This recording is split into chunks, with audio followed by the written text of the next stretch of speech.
History shows again and again how nature will point out the folly of man.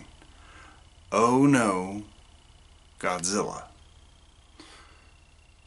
That is a titular lyric from the 1977 Blue Oyster Cult classic, Godzilla, which was probably my first exposure to Godzilla, other than the 1998 Matthew Broderick American film, which only had anything in common that he was kind of scaly and as big as a building. Apparently there's an anecdote about that movie being made and that the Japanese authorities behind Godzilla gave all kinds of rules of what Godzilla was supposed to be like, and those were promptly ignored, and the American Godzilla was made with a middling cartoon that would soon fail afterwards. Hi, my name is AJ, and today we're talking about everyone's favorite giant lizard type thing, Godzilla. I was a latecomer to the Godzilla phenomenon.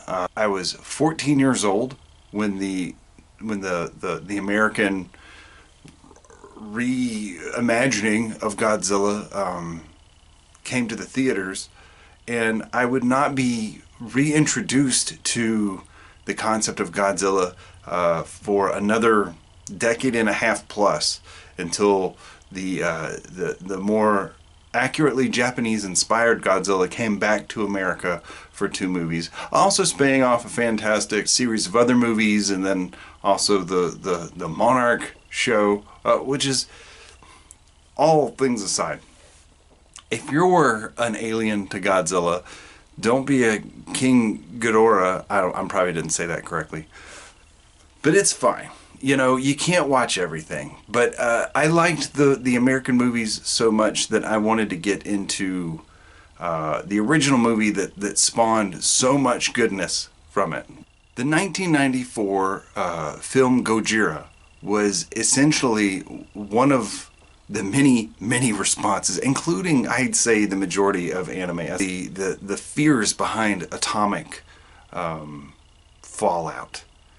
Because, a very small nation had been hit with 2 of the biggest bombs ever dropped on a civilization in history.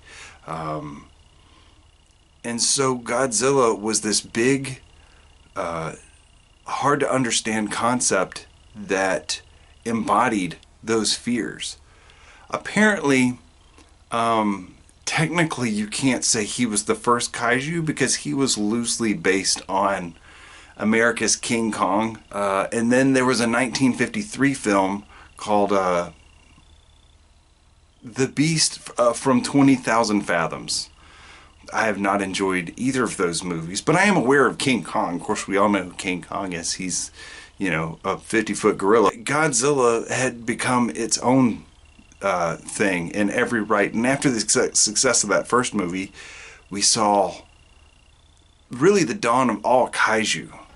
You had several Godzilla films and every other possible creature that could be in those films with Godzilla, with Mothra, and it's not even fair. I can't even name all of them. There's that big mammoth thing, I'm sure. There's the lava bird. Everybody loves the lava bird. But it seems like the same thing happened with Godzilla that happened with the James Bond movies, of which I have seen many of and am a huge fan of, which is, it had their own Roger Moore era. Like, they're fine, they're fun to watch, and they're interesting, but they're not very good. So when I decided to dip a toe into proper Japanese Godzilla, I had gotten really excited when the movie Godzilla -1 came out. Fantastic movie. It's really sad and shows a lot of the tragedy behind war-torn Japan, and to see the tragedy that the Japanese veterans had to go through. I mean, they were in the same war with the rest of us that they probably didn't ask for either. I feel like Godzilla -1, in hindsight, after seeing some more Godzilla films, harkens back to the original overall vibe of what Godzilla was supposed to be.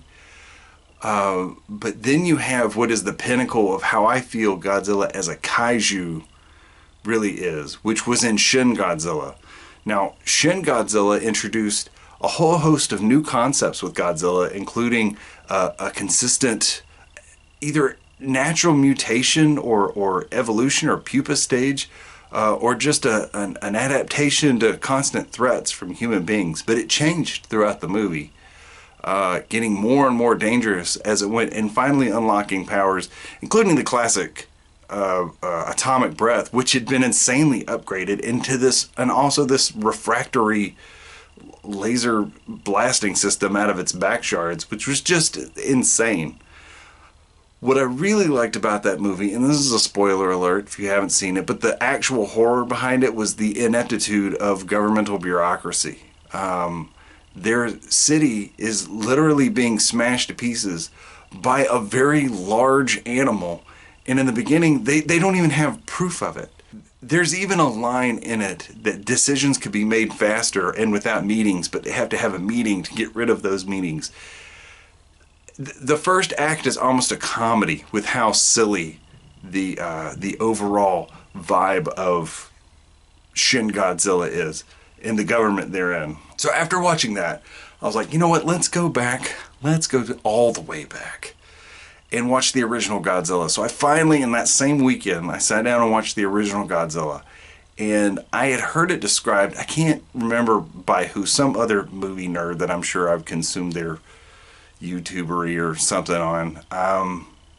But it's not so much a kaiju film as it is a horror movie. It has a lot more of the vibe, in my opinion, of Cloverfield. It gets a lot closer than Cloverfield ever does to other kaiju movies. Because it's not... The city is under attack by a giant monster, but it is a constant threat looming over everything, and the confusion and the panic is what is... You have this constant sense of anxiety and dread around the Godzilla in the original movie.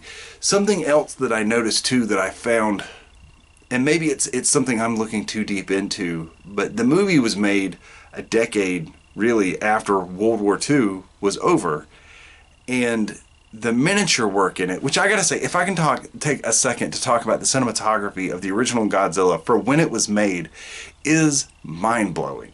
They use every single trick that I could even come up with on the top of my head. They use matte plates, they use forced perspective, they use screening techniques, they use composite film techniques, and the fact that it's black and white, and that they're using lower quality lenses and lower quality films than were available decades later, actually hides a lot of those imperfections, and it makes the movie even better. But in spite of the limitations, the shots and the goals that the filmmakers were actually trying to go for, the shots that they were trying to achieve, were so far ahead of everything else, that it's truly inspiring to see a movie of that era be of that quality. Now, having said that, I think the best-selling stuff, because I've seen it done so poorly, outside of that, is probably The Wreckage, as you see Godzilla moving through towns and stepping on buildings. That is some of the most realistic miniature rubble I think I've seen in even modern movies. You know, we have computer-generated crap today, and it all looks plastic and wispy, and there's no weight behind it.